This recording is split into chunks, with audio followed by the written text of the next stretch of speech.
যুক্তরাষ্ট্র ও ইসরায়েলের যৌথ হামলার জবাবে মধ্যপ্রাচ্য জুড়ে থাকা মার্কিন সামরিক ঘাঁটিগুলোতে ভয়াবহ প্রতিশোধমূলক আক্রমণ শুরু করেছে ইরান। শনিবার ২৮ ফেব্রুয়ারি ইরানের ইসলামী বিপ্লবী গার্ড বাহিনী আইআরজিসি নিশ্চিত করেছে বাহরাইন, কুয়েত, কাতার এবং সংযুক্ত আরব আমিরাতে অবস্থিত মার্কিন সম্পদ ও সামরিক স্থাপনাগুলোকে লক্ষ্য করে তারা কয়েক দফা ক্ষেপণাস্ত্র নিক্ষেপ করেছে।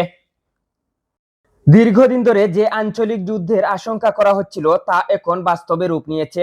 আইআরজিসি এক বিজ্ঞপ্তিতে জানিয়েছে, মধ্যপ্রাচ্যের সমস্ত ইসরায়েলি ও মার্কিন সামরিক লক্ষ্যবস্তুতে ইরানের শক্তিশালী ক্ষেপণাস্ত্র আঘাত হেনেছে। তারা আরও হুঁশিয়ারি দিয়েছে, শত্রুপক্ষ চূড়ান্তভাবে পরাজিত না হওয়া পর্যন্ত এই অভিযান নিরবচ্ছিন্নভাবে চলবে। সংযুক্ত আরব আমিরাতের রাজধানী আবুধাবিতে ইরান থেকে ছোড়া বেশ কিছু ক্ষেপণাস্ত্র প্রতিহত করা হয়েছে। তবে ক্ষেপণাস্ত্রের ধ্বংসাবশেষের আঘাতে এক ব্যক্তি নিহত হয়েছেন বলে দেশটির রাষ্ট্রীয় সংবাদ সংস্থা জানিয়েছে। বর্তমানে আমিরাতের আকাশসীমা বন্ধ রাখা হয়েছে।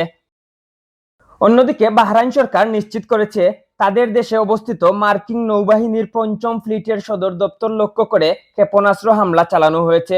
এই ঘটনাকে বাহরাইন বিশ্বাসঘাতকতামূলক আক্রমণ এবং সার্বভৌমত্বের চরম লঙ্ঘন হিসেবে অভিহিত করেছে। কুয়েতে অবস্থিত মার্কিন সামরিক বাহিনীর সেন্ট্রাল কমান্ডের সদর দপ্তরের কাছে বিকট বিস্ফোরণের শব্দ শোনা গেছে। কুয়েতও তাদের আকাশসীমা বন্ধ করে দিয়েছে।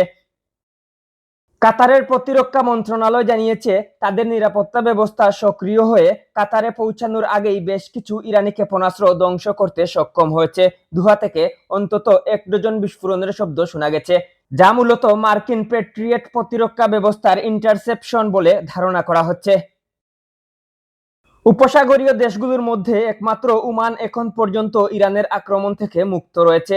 ওমান দীর্ঘদিন ধরে ইরান ও পশ্চিমা বিশ্বের মধ্যে মধ্যস্থতাকারী হিসেবে কাজ করে আসছে। বিশ্লেষকরা বলছেন, যুক্তরাষ্ট্র ও ইসরায়েল যেহেতু প্রথম হামলাটি চালিয়েছে, তাই ইরানের কাছে এখন পুরো অঞ্চলের সব মার্কিন স্থাপনা বৈধ লক্ষ্যবস্তু হিসেবে গণ্য হচ্ছে। কাতার, কুয়েত এবং আমিরাতের মতো দেশগুলো তাদের আকাশসীমা বন্ধ করে দেওয়ায় বৈশ্বিক বিমান চলাচল এবং জ্বালানির সরবরাহ ব্যবস্থায় বড় ধরনের বিপর্যয়ের আশঙ্কা দেখা দিয়েছে। ইন্টারন্যাশনাল ডেস্ক, আধুনিক কাগজ।